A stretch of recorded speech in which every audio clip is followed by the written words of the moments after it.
piramida trigonal. Next, selanjutnya ada teori hibridisasi. Nah, teori hibridisasi ini jadi dia peleburan orbital-orbital. Berlebur orbitalnya dari tingkat energi yang berbeda menjadi orbital yang sama. Jadi kan orbital itu kan naik turun kan, tinggi rendah. Nah, gara-gara teori hibridisasi ini orbitalnya jadi setingkat, jadi setara. Nah, orbital yang baru terbentuk dari proses hibridisasi disebut orbital hibrida. Nah, dalam hibridisasi yang tercampur adalah jumlah orbital, bukan jumlah elektron. Jadi orbitalnya nanti ya. Nah, jumlah orbital hibrida sama dengan jumlah orbital yang terlibat pada hibridisasi tersebut. Gimana contohnya, Miss? Nah, oke, jadi nih ya. Jadi caranya yaitu elektron mengalami promosi atau perpindahan ke orbital yang tingkat energinya lebih tinggi, kecuali molekul yang mempunyai pasangan elektron bebas H2O dan H3 ini nggak boleh. Jadi dia yang harus tidak ada PeB-nya. Kemudian orbital-orbital bercampur atau berhibridisasi membentuk orbital hibrida yang ekuivalen. Contohnya misalnya, nah ini tabelnya dulu. Jadi ada SP, SP2, SP3, SP3D, SP3D2. Nah ini masing-masing punya geometri molekuler sendiri. Jadi beda ya sama yang sebelumnya. Kalau sebelumnya itu pakai rumus, kalau yang ini kita tentukan hibridisasinya. Kita lihat. Contohnya ini misalnya ada CH4 metana. Yang pertama adalah kita tentukan dulu konfigurasi elektronnya. C punya konfigurasi elektron ini 1s2, 2s2, 2p2, dan dia punya elektron valensinya adalah yang ini. Dia punya elektron valensi 4. Sehingga kalau dituliskan 2s2 kan ada 2 elektron nih atas bawah, masih ingat kan ya cara mengisi orbital. Kemudian yang P itu ada 2. Nah, jadi 2s, 2px, py, pz. Px, py, pz. Karena P punya 3 orbital. Nah, 1e dari orbital s ini mengalami promosi ke orbital 2pz, menghasilkan konfigurasi elektron baru. Nah, jadi si elektron yang ada di s, ini kan ada 2s nih kan, salah satunya itu akan bergeser, pindah, naik tingkatannya. Kan dia harusnya s, cuman dia naik tingkatannya ke p. Nah, itu dia ya, promosi, sehingga dia akan menghasilkan.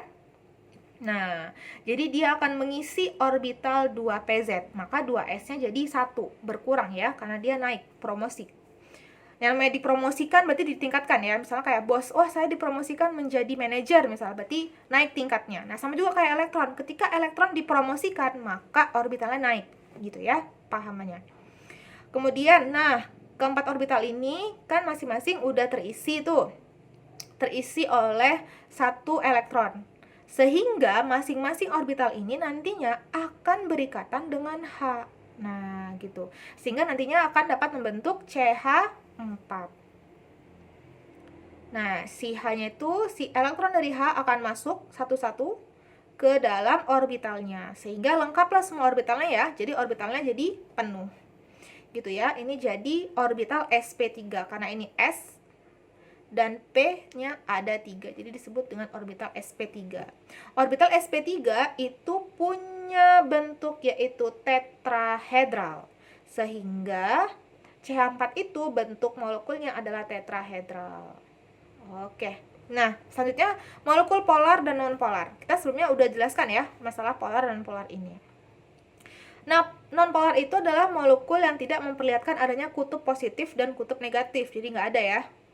Nah, contohnya kayak H2, Cl2, O2, dan BCl3. Sedangkan kalau molekul polar, yaitu kita dapat melihat kutub-kutubnya, positif dan negatifnya, atau bidang polarisasinya.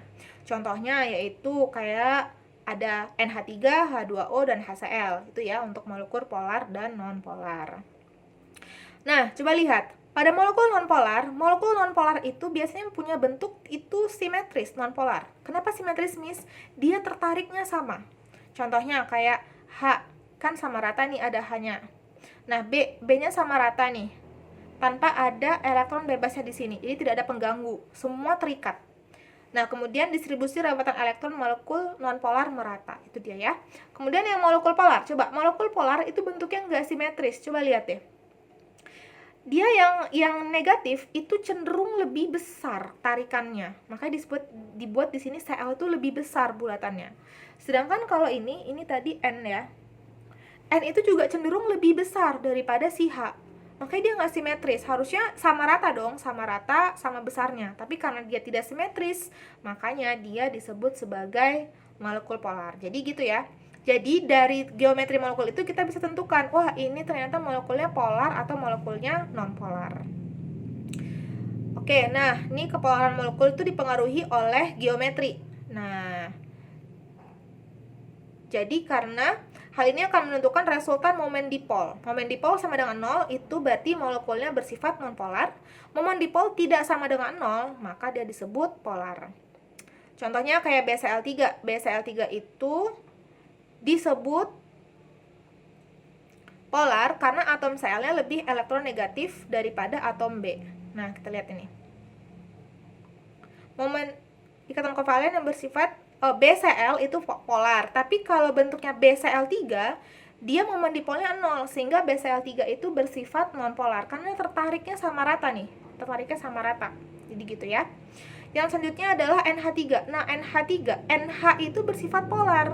Nah, tapi apakah NH3 polar juga? Nah, NH3 ternyata bentuknya adalah polar. Karena si N cenderung lebih besar, jadi dia cenderung tertarik si H-nya. Karena cenderung lebih besar, maka bentuknya jadi tidak simetris ya. Momen dipolnya tidak sama dengan 0, maka si NH3 bersifat polar. Jadi gitu ya, kita bisa menentukan polar dan non-polar dari bentuk geometri molekulnya. Oke, sekian untuk materi hari ini. Nah, persiapkan diri untuk ujian akhir semester nanti. Jika ada yang mau tanyakan sama Miss atau diskusi, boleh chat Miss pribadi langsung ya. Semangat belajarnya. Assalamualaikum warahmatullahi wabarakatuh.